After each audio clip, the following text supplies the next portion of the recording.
देश भर में बाबा साहेब डॉक्टर भीमराव अंबेडकर का महापरिनिर्वाण दिवस बड़े ही श्रद्धा के साथ मनाया गया। इस सिलसिले में जीबी पंत हॉस्पिटल में भी SC, ST, OBC and minority employees welfare association के तत्वान में भी बाबा साहेब डॉक्टर भीमराव अंबेडकर का महापरिनिर्वाण दिवस मनाया गया। कार्यक्रम में आए तमाम मेहमानों ने सबसे पहले बाबा साहब की तस्वीर पर अपने अपने श्रद्धा सुमन अर्पित किए।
श्रद्धा सुमन के बाद आए हुए तमाम मेहमानों का मंच पर एक एक करके स्वागत किया गया।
तत्पश्चात सभी ने मंच से अपनी अपनी बातें रखी और इसके बाद एसोसिएशन के प्रेसिडेंट पवन कुमार वर्मा जिस मसीहा ने अपने चार बच्चों की कुर्बानी देकर करोड़ों लोगों के जीवन को संवारा है और आज करोड़ लोग उनकी बातों पे बात नहीं कर रहे हैं, उनके मिशन की बात नहीं कर रहे हैं। हमारे बीच में पवन वर्मा जी जो आए दिन बाबा साहब की बात करते हैं और सभी समाज के लोगों को साथ लेने की बात करते हैं और आए दिन अगर इन पर एक छोटे से छोटा भी अगर कोई व्यक्ति इलाज कराने के लिए आता है तो उनका बड़े पैमाने पर उसकी मदद करते हैं। पवन जी, आपका नेशन न्यूज इंडिया चैनल में आपका अभिनंदन है। धन्यवाद सर। पवन जी, आज आप बाबा साहब की जो श्रद्धांजलि आपने दी है और आप सभी लोगों को इकट्ठा किया है, क्या मकसद रहा होगा आपका?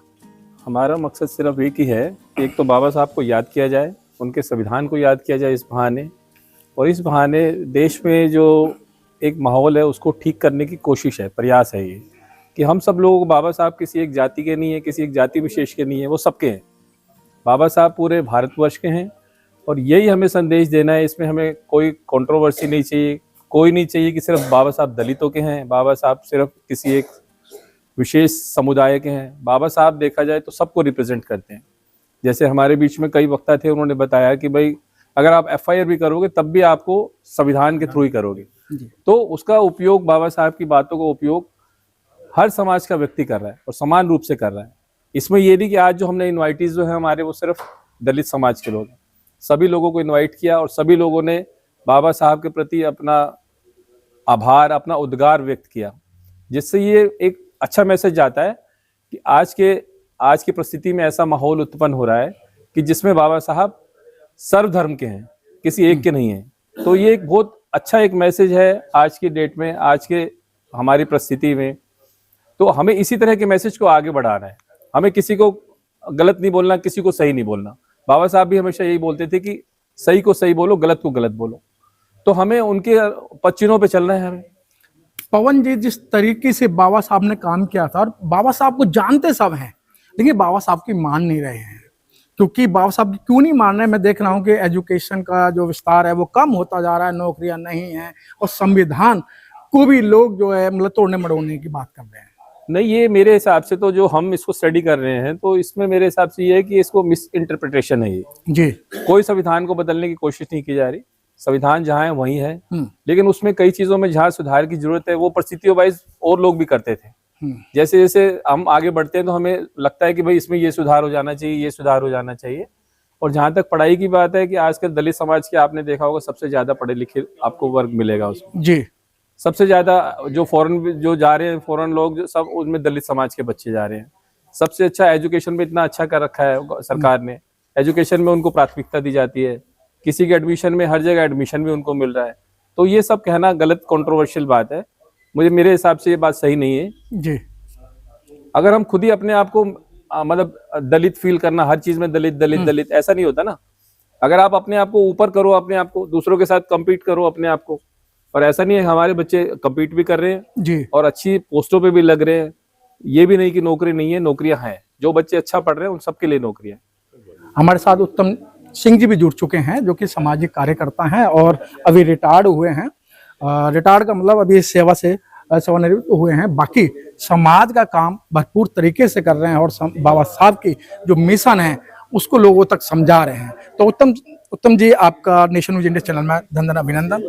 उत्तम जी, बाबा साहब का जो आज जो परिनिर्वाण दिवस है पूरे देश के अंदर मनाया जा रहा है और कहीं देखा कि लोगों के आंखों में आंसू हैं। अगर बाबा साहब कुछ दिन और रहते तो आज जो समाज की जो स्थिति है वो ना होती। कैसा मानना है आपका? बिल्कुल सही मनोज जी, आपने बिल्कुल सही कहा कि हमारा ये दुर्भाग्य रहा कि बाबा साहब हमारे बीच बहुत जल्दी चले गए, क्योंकि देश की उस समय जो परिस्थितियां थी उस समय बाबा साहब की बहुत आवश्यकता थी। और अगर बाबा साहब होते तो देश की जो स्थिति है शायद मैं समझता हूँ बेहतर होती जी। और आने वाले समय में, लेकिन जितना वो करके गए हैं, जितना समय उनके पास था, जितना वो करके गए हैं, शायद कभी सोचा भी नहीं जा सकता है। ये भी हमारा दुर्भाग्य है कि हमारे साथ कई विडंबनाएं भी हुई हैं। हमारे चाहे महापुरुष काशीराम साहब भी हैं, वो भी बहुत जल्दी चले गए। तो ऐसी स्थिति हमारे साथ रही है। तो क्या लगता है कि जिस तरीके से बहुत सारे मंच से लोग बोला कि हमने बहुत सारी किताबें पढ़ी हैं और बाबा साहब को हम आए दिन याद करते हैं, लेकिन देखा गया है कि अगर सच्चे मायने में अगर किताब अगर पढ़ी थी तो कांसीराम साहब ने पढ़ी थी, क्योंकि एक किताब पढ़ने के बाद में कांसीराम साहब जब तक वो रहे वो पागल बने रहे कि बाबा साहब ने ऐसा क्या करा था और बाबा साहब के मिशन को आगे बढ़ाने का काम किया।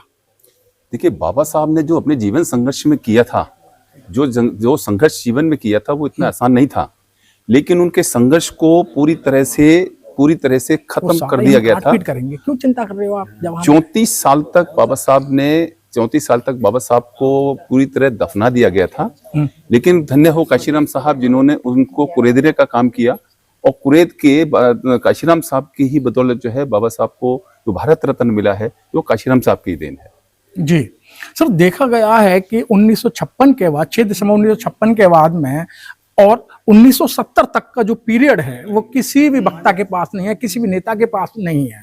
लेकिन 1970 के बाद जब कांसीराम साहब ने बाबा साहब को पढ़ा और बाबा साहब की किताबों का उन्हें अवलोकन किया तो कांसीराम साहब ऐसे पागल हो गए और उन्होंने कहा कि मैं घर नहीं जाऊंगा, मैं शादी नहीं करूंगा, कोई बैंक बैलेंस नहीं करूंगा। तो सर, ऐसा महापुरुष अब क्या दुनिया में आने की संभावना है? बहुत बड़ी बात कही आपने मनोज जी। सच्चाई यही है कि काशीराम साहब भी बाबा साहब के विषय में ज्यादा जानकारी नहीं रख पाते थे उस समय की परिस्थिति अनुसार, लेकिन वो दीना भाना जो व्यक्तित्व था उनके माध्यम से उनको जब ये जानकारी मिली तब बाबा साहब को उन्होंने पढ़ा, और पढ़ने के बाद जो है काशीराम साहब ने वो उनको खंगाला।